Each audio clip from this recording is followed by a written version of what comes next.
Hello everyone, welcome in, welcome to my channel, my babies. If you're new here, hi, my name is Josh. If you're not new here, welcome back. Thank you so much for coming back to my channel. Today, baby girl, I'm going to go ahead and get this video out the way because I believe some of it. Now, Charlie's Angels from 2018, 2019, whenever, 2020, 2021, I think, is in this list. So I'm a agree. Yeah, I didn't like that Charlie's Angels movie.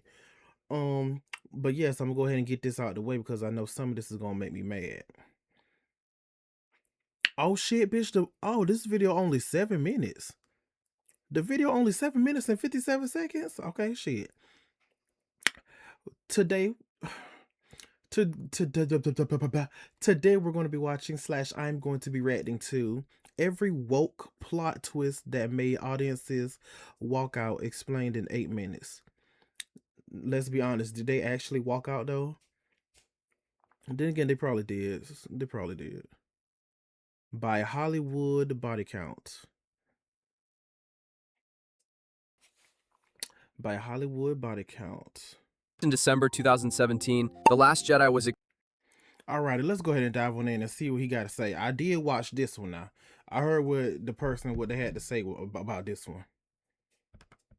Released in December 2017, The Last Jedi was expected to carry the legacy of Luke Skywalker and deepen the momentum built by The Force Awakens. Instead, the film introduced one of the most controversial twists in franchise history. Luke had become a bitter exile who rejected the Force. Early in the film, he famously tosses his lightsaber over his shoulder, refusing Rey's call for help. The legacy of the Jedi is failure, hypocrisy, hubris. That's not true. At the height of their powers, they allowed Darth Sidious to rise, create the Empire, and wipe them out.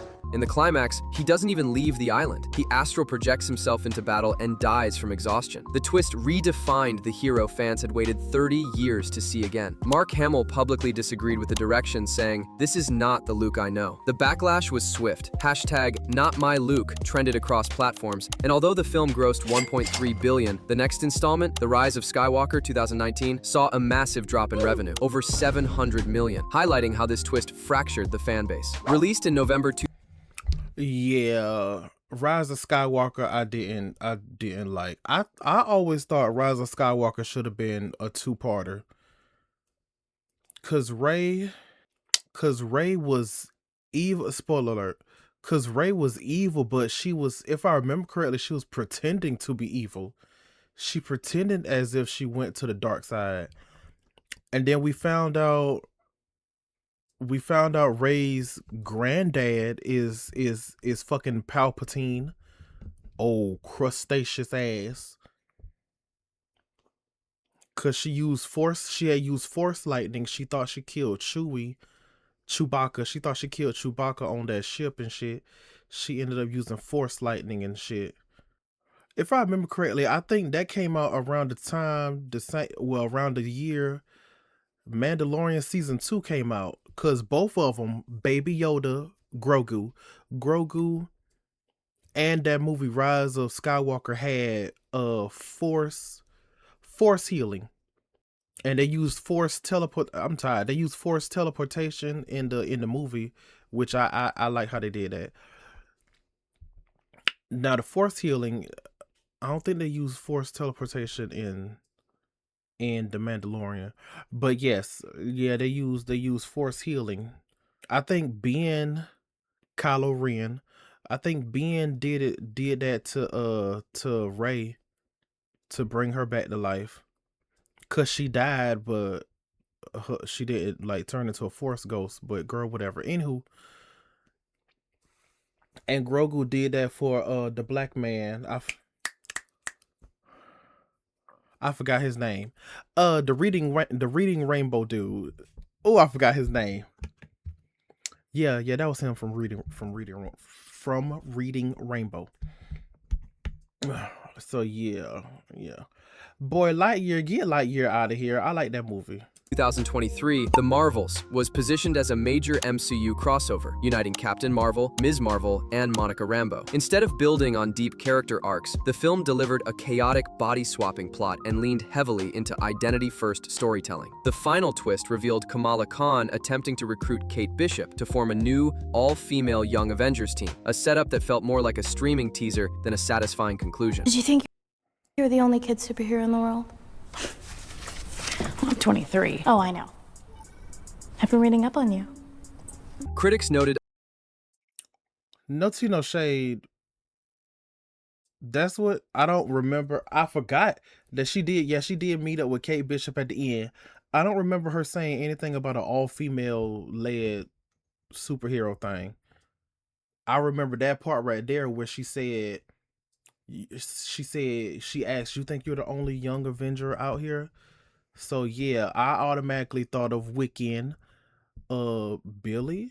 Yeah, I automatically thought of Wiccan, Billy, and hell, whoever else. The kids from Asgard. Oh, and the kid. No, she's still a kid, like a literal kid, a child. Thor's what is that nigga name? Gore the God Slayer, God Destroyer, his daughter, which is now Thor's daughter. But no, she's too young. No tea, no shade. They could recruit Hemdall's son. They could recruit his son. a lack of chemistry among the leads, and the villain, Dar Ben, was largely forgettable. Fans expecting a cosmic-level threat instead got a tone-shifting sitcom. The movie opened to the lowest box office debut in MCU history. Damn. Earning just $206 million worldwide on a reported $275 million budget. Estimated losses exceeded $130 million. What was supposed to expand Marvel's universe instead marked the beginning of its sharpest decline. Released in June. I will say the Marvels fight scene. I like that the whole body swapping thing. I kind of like that because all three of them. The way Monica explained it, all three of them have a certain type of light ability, light refracting type ability shit thing. So yeah, I like that. But to me, the fight scenes, it was funny. Pretty much all Marvel movies are funny. But yeah, the Marvels, yeah, the fight scenes could have been so much better. And I didn't even remember the villain's name. Her name Dar-Benn. Okay, yeah, she could have been.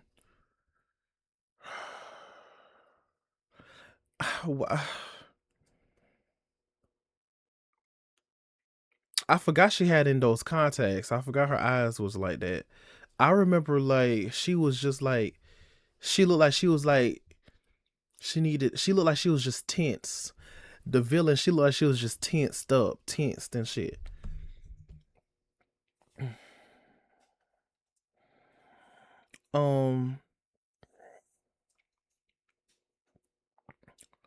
I will say, yeah, I do agree the chemistry could have been better also. Yeah, the chemistry. Kamala is a huge fan of Carol, and Carol and Monica have history. Monica is upset. Monica was upset with Carol because she left out of nowhere. Technically, she is technically a galactic hero, so it's like, no. Carol wasn't there. Monica is upset because Carol wasn't there when her mom was on her deathbed. Something like that. If I remember correctly, it was something like that. But see, Thanos is a bitch. Thanos is a motherfucking bitch. Monica was in the hospital with her mom when Thanos bitch ass did that snap. And she dusted. And when she was gone in those 5 years, her mom had passed. Oh, bitch. So she didn't even get to say goodbye to her mom. Dirty purple beach. June 2022, Lightyear was marketed as the origin story of the beloved Toy Story character. But instead of bringing back Tim Allen, Pixar replaced him with Chris Evans and introduced a confusing narrative twist. This wasn't the Buzz Lightyear toy, it was the movie that Andy watched in 1995 that inspired the toy. Commander Hawthorne, Yeah. you know how I feel about rookies. The same way I feel about autopilot. Audiences were baffled. Compounding the confusion was a same-sex kiss between two female characters, which led to the film being banned in more than 14 countries, including major markets like Saudi Arabia, the UAE, and Malaysia. The film cost $200 million to make and brought in just $226 million globally, resulting in estimated loss dollars to make and brought in just $226 million globally, They made it back. Say what? in estimated losses of over $100 million after marketing. What should have been a surefire hit for Pixar turned into one of its biggest financial and cultural failures, alienating families, splitting online debate, and failing to connect with the very audience it was supposed to serve. Released in November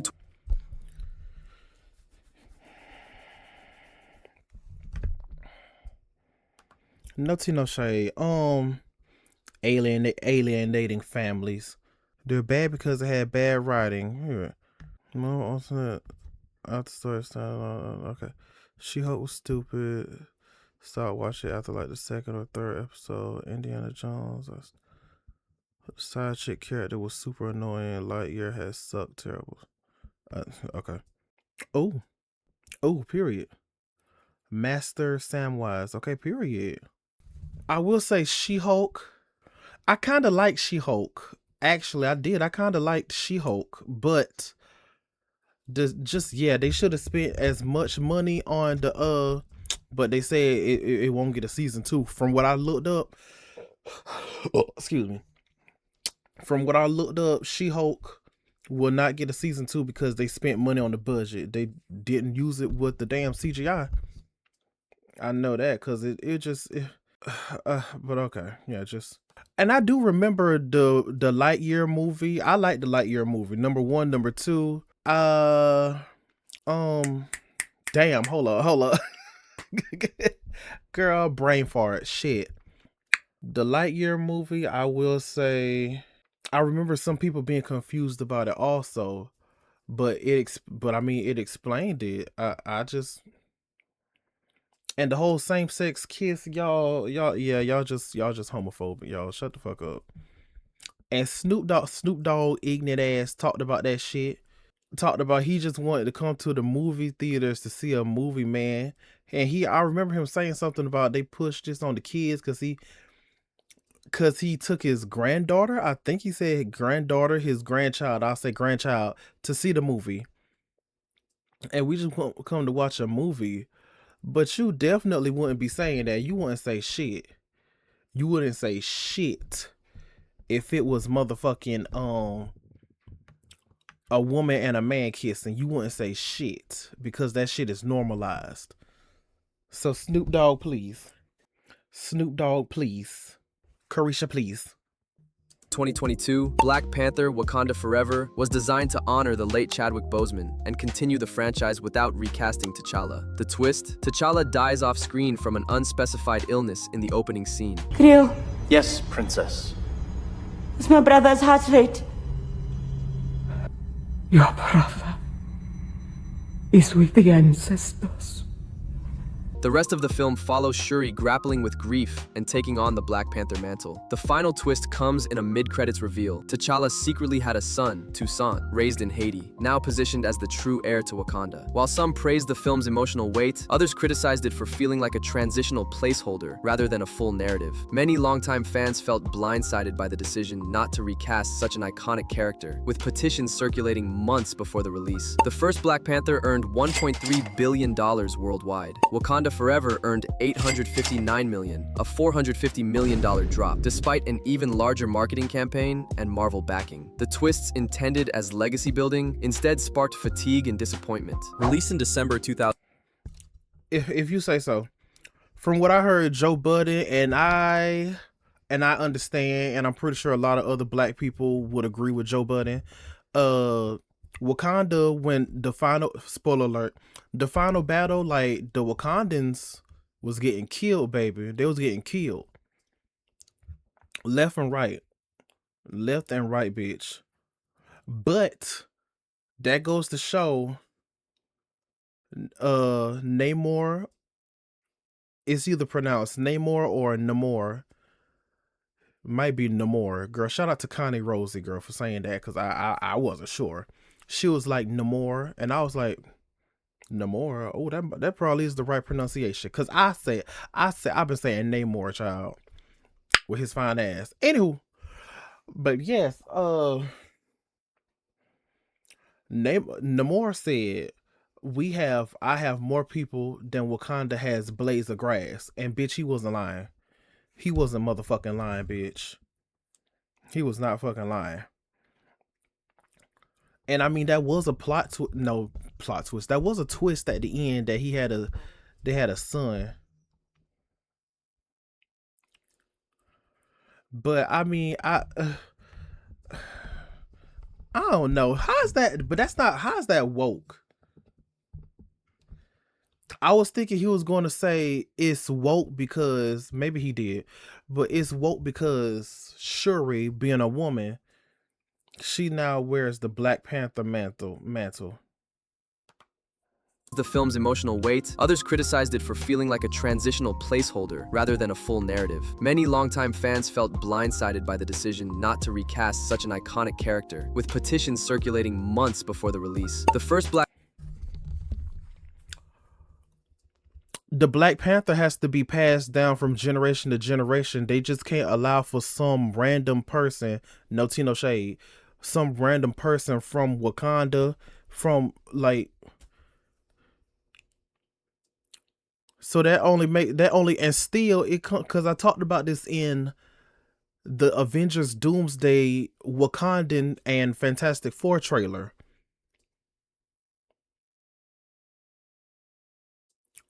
I thought Shuri was the king, queen, whatever of Wakanda, but apparently M'Baku is now the king of Wakanda.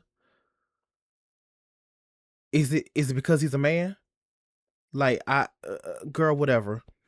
But I swear, I thought she was, because her brother died. She's the sister, and she's wearing the Black Panther mantle. She's now the Black Panthers. So. Shit, and the mom died also, but still, I thought she was the queen king.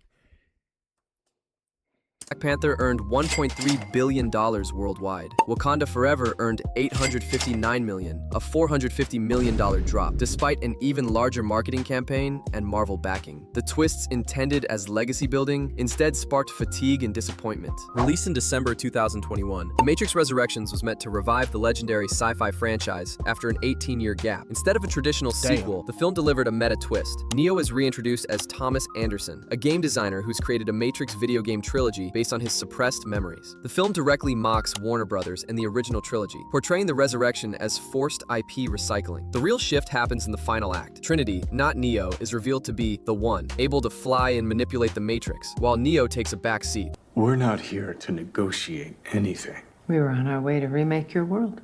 Change a few things. Fans were stunned by the film's tone, self-aware, dismissive of past lore, and focused on identity commentary. The action was minimal, the pacing slow, and nostalgia undercut by irony. On a $190 million production budget, Resurrections grossed only $159 million worldwide, losing tens of millions for the studio. What was intended to reawaken the franchise instead alienated its most loyal fans. Released in June 2023, Indiana Jones and the Dial of Destiny marked the fifth and final chapter in the iconic adventure series. At 80 years old, Harrison Ford reprised his Oh, bitch, he 80. Damn.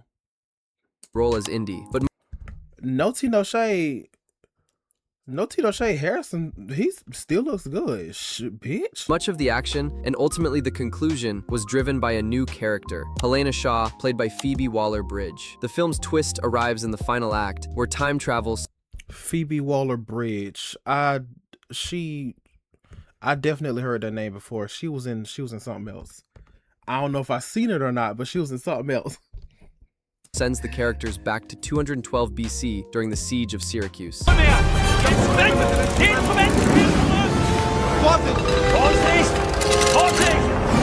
Early leaked versions of the script suggested Indiana would die or be erased from history, replaced by Helena. Although the final cut stopped short of killing Indy, the climax still positioned Helena as the intellectual and moral anchor of the film, with Indy left sidelined and broken. Fans and critics alike felt the character had been overshadowed in his own franchise. Despite a $295 million production budget and heavy marketing, the film grossed only $384 million globally, an estimated loss of over $130 million. Instead of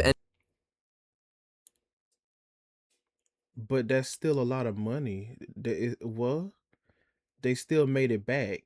He said globally, so ending on a $5 million, felt the character had been overshadowed in his own franchise. Despite a $295 million production budget and heavy marketing, the film grossed only $384 million globally. So if it was domestically, then it wouldn't be a problem. Whatever, nigga. That's a lot of look. Whoever made the video, created the video, more power to y'all. That's y'all opinion, child. That's y'all opinion. An estimated loss of over $130 million. Instead of ending on a triumphant note, Dial of Destiny became a cautionary tale about legacy dilution. Released in August 2022 on Disney+, She-Hulk, Attorney at Law, was promoted as a legal comedy set in the Marvel Universe. But in its finale, the show took an unexpected and controversial twist. In the middle of a climactic fight scene, Jennifer Walters breaks the fourth wall, exits the streaming platform's interface, and confronts an AI version of Marvel President Kevin Feige, referred to as Cave. Kevin? Wait, so you're the one who's making all the decisions here? I will answer your questions. To rewrite her own ending. The move was meant to parody Marvel tropes, but it was widely interpreted as mocking the franchise and its fan base. The show leaned heavily on feminist commentary and online discourse, often addressing real-world criticism directly through dialogue. Viewers expecting superhero stakes or world building were instead delivered satire and subversion. While critics gave the show a 77% on Rotten Tomatoes, the audience score plunged to 32%. Merchandise underperformed, and there's been no announcement of a second season. What was meant to be a bold, modern Like I said earlier, they spent all the money on the budget. They spent the budget. Twist ended up turning away much of it. Been no announcement of a second season. What was meant to be a bold, modern twist ended up turning away much of its core viewership. Released in November 2019, Charlie's Angels was a reboot of the iconic action 2019, a reboot series, this time written, directed by, and starring Elizabeth Banks. Marketed as a modern feminist update, the film's narrative twist reveals that the villains aren't international terrorists. As a modern feminist update, the film's narrative... Oh, Miley, Ariana, and No Tea No Shade. Lana Del Rey, but No Tea No Shade. I'm not sure. Okay, so this was the music video for Don't Call Me Angel. Twist reveals that the villains aren't international terrorists or criminal masterminds, but mostly men within the organization, including a male Bosley character who betrays the team. Throughout the film, dialogue repeatedly reinforces the idea that women can do anything, often at the expense of natural character development or plot momentum. Women can do anything. Well, I mean, just because they can doesn't mean they should, right? Elizabeth Banks defended the film's poor performance by blaming male audiences, stating, "If this movie doesn't make money, it reinforces a stereotype that men don't go see women do action movies." The film cost $75 million to produce and earned just $73 million globally, failing to break even. Well, shit, 2 million short. Damn. Kristen Stewart, Naomi Scott, Ella Balinska. I will.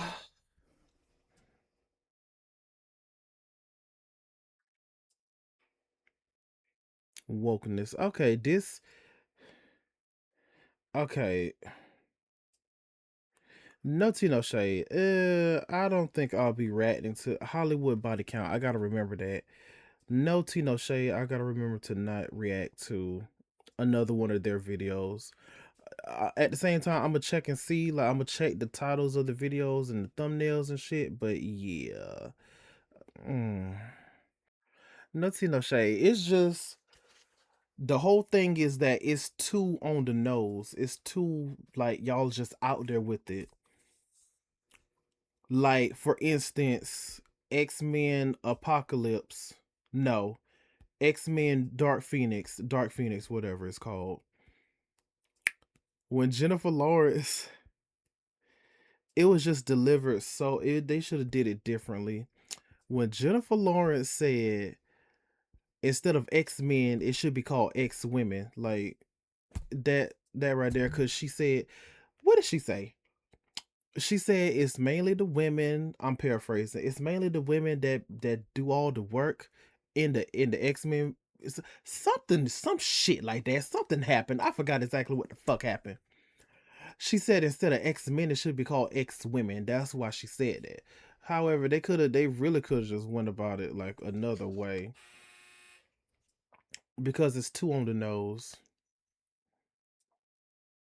But see, but at the same time, that's just a conversation within itself. Like, why should it be too on the nose? Why is it cringy to say shit like that? Like, just at the end of the day, I will say Wonder Woman, the first Wonder Woman movie, and Kamala Khan, actually, from what I remember, the first Wonder Woman movie and Kamala Khan, the series, they ate it up. They ate it up. They didn't say anything about being a woman. I'm just a girl, just somebody to see. However that song goes. Like, they didn't say anything about being a woman and all that shit. However, even though at the same time there should be anything wrong with like them saying that, but whatever. But yes, girl, they from what I don't remember Kamala Khan saying anything about being a girl and shit like that. But yeah, it was like both of them, it wasn't on the nose, too on the nose and all that shit. Before marketing costs, Sony quietly canceled 70. Men don't go see women do action movies. The film cost $75 million to produce and earned just $73 million globally, failing to break even before marketing costs. Sony quietly canceled any plans for sequels. Rather than empowering the franchise, the twist in tone contributed to its swift demise. Time's up. Thanks for watching. Number 10, Juggernaut. Released in December 2017, The Last Jedi was... Oh, this is a new channel, shit. Every anti-woke villain quotes that were right. Every woke actress that ruined a franchise explained in 11 minutes. So Lashana Lynch, oh hell no. How Leslie Jones ruined the Ghostbuster movie? Oh, I'm definitely not reacting to any more of this motherfucker right here, these motherfuckers. And that ruined the Oscars explained in 11 minutes. What the fuck is your how? What? How did Leslie Jones ruin the Ghostbusters when it was an all-female cast? Sir, I'm starting to think it's starting to give anti-black and racist, because I specifically remember Leslie Jones was getting called a gorilla. She was getting called all types of fucking names since she was casting. I guess people didn't like the female all-female lead Ghostbusters movie. They didn't like it at all. They didn't like it and all that shit. Like, so why is you just, it seems like, why are you attacking her? How is she the cause? Because she ain't white? Girl. And all this fucking every male actor who ruined your franchise. Okay. The 7 levels of woke movies. Who ruined your favorite action? Okay, like this seemed pretty normal. All this goddamn woke bullshit you talking about. Released in December 2017. Child, go sit your ass down. Thank y'all so much for watching. Thank y'all so much for stopping by. I most definitely, some of these I did not agree with. The Charlie's Angel one, yeah, it was just, yeah, I got my own little story of what they should have did. I'll do a separate video on that. But yeah, anyways, I am not ready to any more videos from that YouTube channel. They, in my opinion, it's giving ignorant. It's giving ignorant and shit. But yeah, anyways, thank y'all so much for watching. Thank y'all so much for stopping by. Hopefully you guys enjoyed. And if you did, make sure y'all like, comment, share, subscribe if you want to. And also, make sure y'all love and take care of yourselves. Mentally, verbally, spiritually, emotionally, and physically. Bye-bye. See y'all later.